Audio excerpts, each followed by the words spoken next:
I just want to come out here and just give a quick story time about, are you making small deposits in your faith? Consistent deposits in your faith, right? So I just talked to my mom, and my mom and I like to talk about trading, right? We both do some trading here and there. And especially a lot of, especially when starting trading, a big thing is trading psychology, right? And especially on the topic of the fear of missing out. So fear of missing out, FOMO, you probably heard of it. But how does this apply to trading? Just really fast. When you're in a trade and things are going up, things are going up, things are going up, and you want it to keep going up, so therefore you can make more money, right? So you stay in. But the issue about this is that while you're trying to stay in, stocks easily drop. So then you end up losing a lot more. So we started talking about how different trading psychologies and trading out of survival versus out of you want to. And it's very interesting, right? Because there is a well-known trainer out there. He trains a lot of people how to trade. But the thing is that we have to understand that he's trading because he wants to, and not out of necessity, out of survival, like most traders do. Because usually you start trading because you want an extra source of income, or you need an extra source of income. And the thing about that is, once you start trading out of necessity, it's a different mindset. And I remember when doing my trading, right? I was trading futures, crude oil, for example. And my best day was when I was outside, got a coffee with my girl, traded at the coffee shop, calm, no pressure, everything perfect, right? And then a couple of days later, I started trading out of, I need to hurry up and make more money so I can help my family. And that was one of my worst days. The good day, I made 1,000. On the bad day, I lost 1,500, right? And it just really goes to show trading out of necessity versus trading out of calmness and trading how you want to. And it's very different. There's another example in Dragon Ball Z, for example. You have a character that wants to attain power because he wants to, and he just genuinely enjoys the journey of getting stronger, versus the other one where he's training and seeking power because out of necessity, because it's part of his core, in a sense of he needs it out of survival. And the beauty about this situation is that the character that trains because he wants to, he chooses to, and he enjoys the journey, attains that power so much more easily than the other character. And where does that bring us? So I was thinking about it, right? I've been reading Ecclesiastes over the past couple of days, a couple of weeks, and I'm reading it. In the beginning, it's like King Solomon, I believe, yeah, was kept saying in the beginning of the book, everything is meaningless. Everything's meaningless. Everything's meaningless. I'm like, what do you mean everything is meaningless, right? What do you mean everything's meaningless? So then this whole time I was like, I'm not really understanding it. So I finally finished the book, and throughout this, I pray to God. I'm like, Lord, please help me understand what do you mean in Ecclesiastes, because I'm not really understanding. And basically, throughout the book, he says, enjoy life. Enjoy the fruits of your labor, enjoy your marriage, enjoy your wife, and go out, basically enjoy, right? It's meaningless to work so hard, attain all these riches, and not have anyone else to pass it down to you, or not even enjoy life. It's meaningless. It's like chasing the wind. It's meaningless to attain all this wisdom and try to figure out why bad things happen, why good things happen to different types of people. It's meaningless. It's like chasing the wind. And then at the end, he even says to those who are young, enjoy life, right? Don't go to the extreme, like do what your heart desires, but also understand that God is still watching. He sees, even though nobody else is around, right? He sees you're good and you're bad. So still enjoy life, do what your heart desires, but keep in mind you're still following God, right?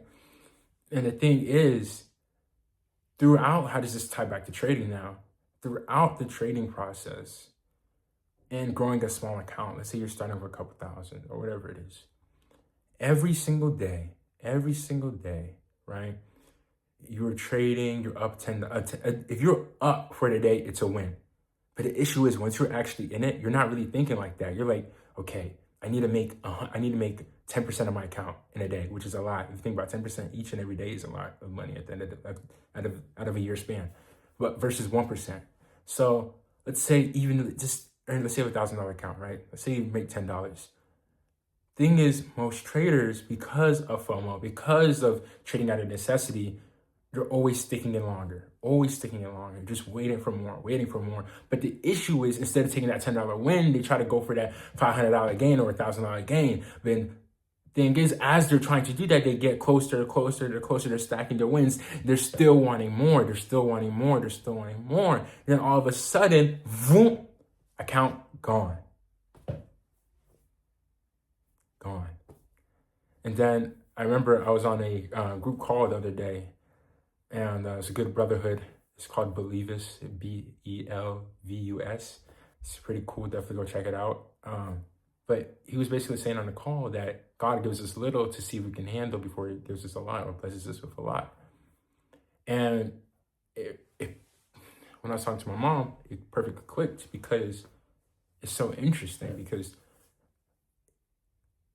maybe your consistent faith in God and consistent handling the little that he gives you will allow you to be blessed with bigger wins, right?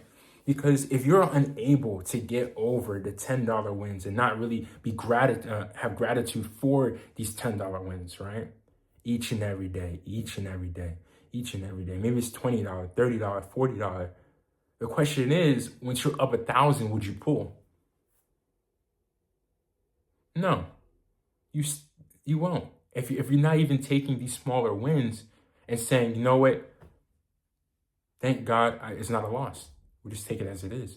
Because the issue is, if you can't take these wins, right, and when God is giving you a little bit before he blesses you with a lot, when you get blessed with a lot, are you going to handle it? Because if you think about it, right, $10 each and every day. So, and thing is, as you're pulling this, right, as you're stopping trading, you take these little wins. You're also depositing in your faith, and consistent deposits in your faith add up. It compounds. While you're consistently depositing in your faith, right, you're also consistently depositing your account. What if your $1,000 account at the end of the day, through consistent deposits over a year, is now 10K, 20K, 30K, 40K? Maybe you caught some crazy wins with crazy leverage, right? But due to your consistent faith, your account consistently compounds. And this is not even just for trading, it's just for life in general, right? You ask God for more, God for more. But what are you doing with what he gave you now? This doesn't say not to try. Definitely always continue to strive harder, because through the striving of greater things, you also strengthen up, right? So it's so important to just consistently deposit in your faith, because not only will whatever you're being faithful to compound, but also your faith in God. So maybe the reason why you haven't gotten there is because you haven't made consistent deposits in your faith. Whether it's trying to get closer to him, whether it's trying to grow your trading account, for example, whether it's trying to grow that business, whether it's trying to better your relationship or bring someone else to God. Are you making consistent deposits in your faith through your actions? Because the thing is this, God forbid, instead of 1,000, you were playing with 100,000 or 1,000,000. But because you didn't have that foundation of consistent faiths, your losses are bigger. Wouldn't it be nice to learn how to make consistent deposits and grow into the person that can handle these big wins when the stakes are lower? Because if the stakes are higher, you don't have that foundation, you can imagine the weight of that fall. The fall from the 100th floor hurts a lot more than the fall from the first. So go ahead and be consistent in your faith. Enjoy life. Operate from a sense of calmness. And just be faithful. And everything else will work out. Consistent deposits. Thank you. Ciao.